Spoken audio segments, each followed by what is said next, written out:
wanted to say, if you're new here, my name is Advait. I'm 21 years old. I make shorts and reels, and I recently started this long format on YouTube on my YouTube channel to document the whole process of building something from scratch. Okay, first things first. I know I haven't uploaded in 2 weeks, but I promise you this video is going to make it completely worth it because I just got time for this after my first ever trip to Goa with my four best friends. And honestly, I don't even know where to start. And secondly, I know I probably look like this right now, but don't ask and let us not get into it. Okay, so originally we weren't even going to Goa. We were planning Nepal, full on trekking, mountains, the whole thing. But flights were very expensive, train would take forever. So one of us said, okay, what if we go to Goa instead? You know what? It was the best decision we ever made. Here's the thing about this trip that most people don't know. We started planning this in December, five guys sitting together, and not one of us had even 5,000 rupees to spare. The trip was going to cost around 20 to 25k per person. And here's my situation personally. I was leaving my job, I had no savings, no source of income, and I still said, I am doing this trip. Looking back, that sounds insane, but something about committing to it felt important. Like, if I could make this happen with nothing, I could make anything happen. And honestly, in the beginning, nobody really thought it was possible. Not fully. We were all just hoping. But month by month, something shifted. We started saving, we planned, and finally, we booked. And by April, we were actually standing on that platform. That feeling of making something happen that seemed impossible, that alone was worth the entire trip. And before I get into the trip, let me tell you who these four guys are. I have known all of them since 8th, 9th standard. That's like 7, 8 years of knowing someone's worst habits, their best moments, their lowest moments, and somehow we are still here. There's something about going somewhere new for the first time with people who have known you since you were 14, 15 that hits completely differently. You don't have to perform, you don't have to be anything. You're just there together. So we boarded a late night train from Mumbai. Four of us were together in one compartment. One guy was somewhere else in the train, different booking. We talked for a while and then we just slept. No big conversations, no excitement speeches. We were just out. And we woke up around 7 a.m. and we looked outside the window and everything was just green, like properly green. The kind of green you forget exists when you live in Mumbai. And all five of us were sitting quietly. Nobody said a word. We were all thinking about a million things we do when we landed. You could feel it, that quiet excitement where everyone's just too happy to speak. We arrived in Goa, and the first thing that hit me, the air. Mumbai air and Goa air are two completely different things. And I knew immediately this was going to be a good trip. So let me take you through everything day by day, starting with the place nobody tells you to go first, which is South Goa. Okay, so before I start part 2, I need to address something. Every single person I told about this Goa trip, every single one said the same thing. North Goa, Baga Beach, clubs, that's Goa. Nobody, not one person said go to South Goa first. And I genuinely think that's a crime because South Goa didn't just surprise me, it completely changed how I think about travel. Let me show you what I mean. We pulled into Madgaon station at around 11:30, 11:45 am, and the first thing I noticed stepping off that train, the air.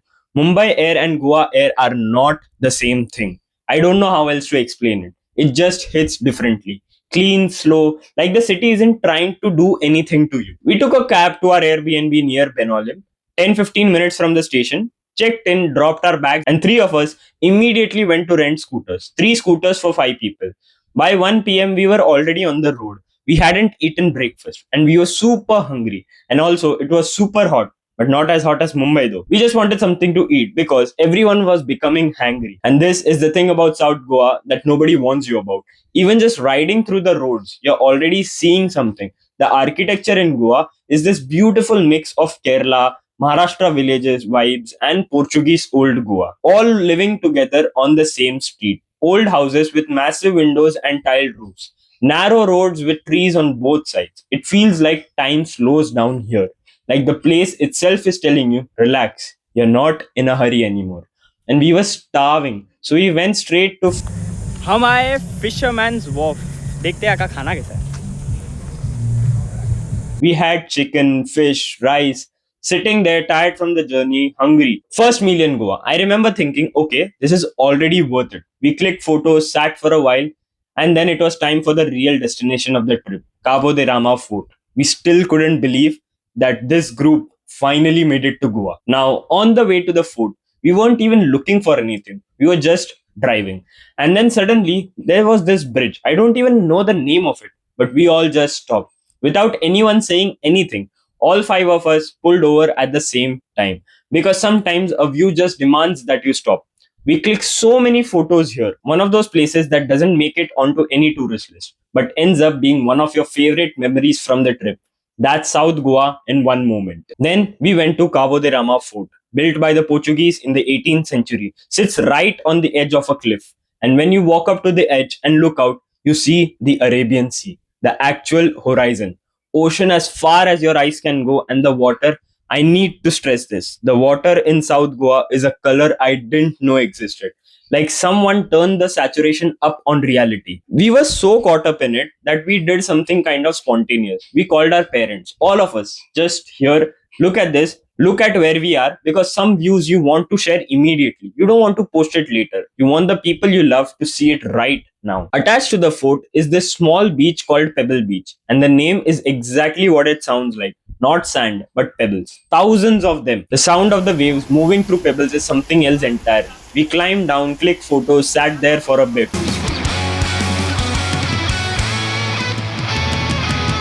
And then we had to climb back up. And let me tell you, we were so dehydrated, so exhausted that climbing back up, we were genuinely palpitating, like actually struggling to breathe. Five guys in their early 20s who thought they were reasonably fit, completely humbled by a staircase. But at the top, there was a Nimbu soda stall. Best Nimbu soda of my life. I'm not exaggerating. Cold, salty, and perfectly sweet. One glass and everyone felt human again. It was around 5:30 p.m. now. We'd been at the fort for more than an hour, and we still hadn't gone to Cabo de Rama beach yet. Now here's where things get chaotic. We are leaving the fort, walking through the main fort gate, and the gate, I swear, felt like coming out of the gate of Yerwada jail. And I said, भाई ये तो exactly Sanjay Dutt वाला scene लग रहा है. And that was it. We had to do it. I will not explain this further. Just watch it.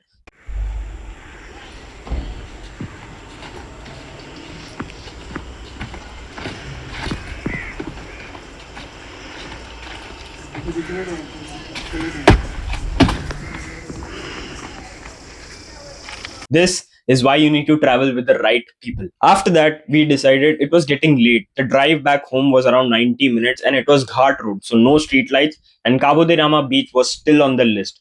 Logically, we should have left. Any sensible person would have left. But we looked at each other and someone said, "You're not coming back here again. So let us go to the beach." And we went to Cabo de Rama beach.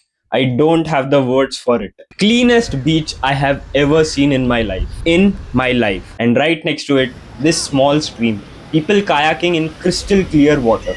We wanted to get in the water so badly, but we had no time. So we just stood there, watched the sunset, clicked some pics, and let that be enough. And then on the way back to the parking lot, I met someone. हम आए इधर काबो दे रामा बीच. अभी घर जाने का रास्ता नहीं है, तो भाई को पूछ रहे, भाई स्काईलार्क जाने का रास्ता पता है क्या? नहीं पता है क्या? भाई बोल रहा है आगे से लेफ्ट. ठीक है भाई, देख रहा है ना, चल रहा है भाई, बढ़िया. भाई का क्रेजी लग रहा है. मैं भी बहुत क्रेजी दिख रहा हूँ ब्रो. इतना क्रेजी रोड्स है यहाँ पे, and the view is so good. The water is so clean and it looks amazing. As you can see, this guy is working with me. He is my videographer of this trip. भाई edit करने नहीं आएगा, उसको editing नहीं आता, but ठीक है, सिखा लेंगे. अभी now I am going back to Benaulim beach. भाई तेरे को कुछ नहीं कर रहा मैं, चल. I spent about 90 seconds having a full conversation with a cow in Goa at sunset. No context, no explanation. Just two beings existing. Honestly, one of the highlights of the trip. And then after the cow meetup, it was just me and my friend talking. और सोहेल कैसा लग रहा है scooty चला के? भाई का licence नहीं है बट स्कूटी चला रहा है भाई. मज़ा आ रहा है. क्या क्रेजी स्कूटी चला है. बंदे ने फ्लिप फ्लॉप्स खरीदा है भाई, इतना मस्त लग रहा है. छोटा है थोड़ा, बट ठीक है, बट टिका है अभी तक. इतना हम लोग स्कूटी को ऑफ रोडिंग करने का नहीं बोल के इतना ऑफ रोडिंग करवाया. फिर अब ये फ्लिप फ्लॉप्स के साथ हम लोग ऐसा ट्रैक्स कर रहे, सबका बैंड बज गया. 21 साल के लौंडे 70 साल के बुड्ढों जैसे हाफ रहे बस।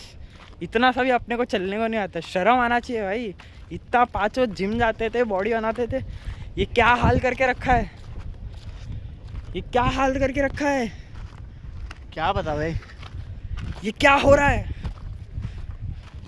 कहीं राख है तो कहीं धुआं धुआं। ओ ये काबू दे रामा क्या क्रेजी शिट था, बहुत क्रेजी, इतना क्लीन पानी।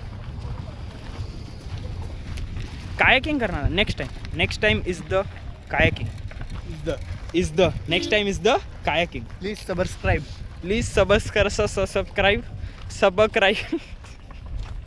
And then we drove back. 90 minutes, pitch dark ghat roads and no street light. Just five guys on three scooties navigating by headlight. And I remember having a conversation on that ride about Goa, about life, about everything. The kind of conversation you can only have when you are exhausted and far from home. We reached the Airbnb, we freshened up, and we couldn't move, not one muscle. We were super tired, and this was just day one. We ordered food, put on some music, danced a lot, talked for hours, and then we slept at around 3 or 4 a.m. Already one of the best days of my life. Alright, day two. We woke up around 9 or 10, left by 11, again without breakfast. Today's plan was Panjim and then the southernmost beaches. What could go wrong, right? Okay, so on the way to Panjim, we crossed this bridge, South Goa's version of the Worli ceiling. Beautiful. And I was feeling great. Wind, views, driving, and then my scooter died. Just stopped in the middle of a national highway in scorching afternoon heat. We thought it was cause of petrol. Two of our friends were already way ahead. We called them, told them to get petrol in a bottle. They rode back, and while they were coming back, we were waiting on a national highway in the heat for half an hour. Turns out it wasn't petrol. The belt had snapped. The actual belt that makes the scooter move. Gone. So now we have a dead scooter, three people in the middle of nowhere, and a very confused mechanic we somehow found. We pushed the scooter to his shop. What was supposed to be a 40-minute drive to Panjim took more than 90 minutes. We finally reached Panjim Church, and it was under renovation, completely closed for tourists. To be honest, I love churches. I was genuinely looking forward to this. There are two other famous churches in Panjim too, but by now time was running out, so we couldn't go. I won't lie, I was really sad about this. Panjim Church was on my list, but that's travel sometimes. Not everything goes to plan. And what came next kinda made up for it. We found a restaurant nearby called Chacos. Typical mix of Kerala and Goan food. Chicken thali, fish thali, out of this world. Genuinely one of the best meals of the trip. And then dessert. Tender coconut ice cream with a shot of filter coffee. I need you to understand how good that combination is. Cold, creamy, then that hit of strong coffee underneath. After 90 minutes of scooter breakdown stress and that scorching heat, this meal felt like a reward. Now here's where the day gets interesting. Our plan was Agonda Beach, Palolem Beach, and Butterfly Beach. Three of the most beautiful beaches in South Goa. But Agonda alone was 70 kilometers away from Panjim. So basically the geography is North Goa is at the top, Panjim is at the center, and South Goa is at the bottom. And Agonda is below South Goa, and it was 70 kilometers one way. We'd already driven 20 kilometers with the breakdown detour. Total would be around 150 kilometers on a scooter in one day. Our asses were already starting to hurt. Palolem and Butterfly Beach were completely out of the picture. A sane person would have left Agunda out of the picture too. But we were not sane people. Someone said, "Bhai, ek hi baar aaye, chalte hai yaar." And we went. Ghat roads, and we were pushing those Activas to 80. We were cruising on 80. And the whole time we kept saying, only if we had our bikes and cars. This road on my Etios would be amazing. But even on scooter, those roads, those curves, those trees on both sides, it was therapeutic. That's the only word I can think of. Therapeutic. We reached Agonda. Clean, almost no crowd, just the ocean. We changed and got into the water. And here's something about me that you should know. I don't love water. I'm not a beach person in that way. I don't like water at all. Usually, I'll sit on the shore, watch everyone else, and be happy. But something about Agonda, I got in. And I stayed in for almost 2 hours, just in with the water, with my friends. We were laughing, floating, and not thinking about anything. We were talking with strangers too. And then we came out. We were extremely exhausted, salty, sun dried, and I just sat down. While everyone else went for a walk on the shore, I was sitting and staring at the beach and watched the sunset. And when I was watching that, something inside me shifted. I don't fully know how to explain it, but sitting there after such a long drive, a scooter breakdown, no proper meals, dehydration, fort climb, after all of that, Just sitting on that beach, watching the sun go down, I felt completely still. Like, okay, the world is so much bigger than I think it is. And I've been sitting in the same four walls for so long. And there is so much out there. That feeling didn't leave me. It still hasn't. We drove back 70 kilometers at night, gave our scooters back, came home, ordered food, and this time we were so tired we didn't even stay up late. Just ate a bit, talked a little, and we passed out. 2 days in South Goa, more than 150 kilometers on a scooter, cleanest beaches I've ever seen, best food I've eaten in a while, and one sunset that I genuinely think changed something in me.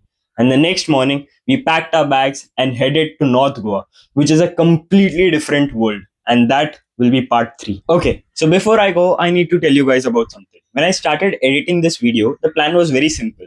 One video about everything Goa start to finish. But the more I edited, the more I realized this trip is too much for one video. Not in a bad way, but in the best possible way. So I made a decision last minute. This is now going to be a 3 episode series. Episode 1, which you just watched, was how 5 broke guys from Mumbai made a trip happen that none of us thought was actually possible, and what South Goa did to us when we got there. Episode 2 is going to be about North Goa, which is a completely different world, different energy, different vibe, different everything. And how our last evening in Goa didn't go the way we planned at all, but it still ended beautifully. And episode 3, that's the one I am the most excited about, because episodes 1 and 2 are about what happened externally, the places, the food, the drives, the nights. But episode 3 is about what happened internally, what this trip actually did to me, how I came back and looked at my life differently, what it made me realize about money, about experiences, about the four walls I'd been sitting inside for so long. I think episode 3 might be the most important thing that I'll be putting on this channel. So, if this video meant something to you, you should subscribe, because episode 2 and 3 are coming and I genuinely think they are going to be better than this one. Drop a comment telling me your favorite moment from this episode. The cow, the food, the sunset at Agunda, whatever hit, I genuinely want to know. And if you're sitting somewhere watching this thinking, I want to do something like this, but I don't have the money or the time or the right situation. We started planning this in December with nothing, not even 5,000 rupees between us. And we were standing on a beach in April, watching the sun go down over the Arabian Sea. It's possible. I promise you, it's possible. I'm Advait. This was episode 1. I'll see you guys in the next one.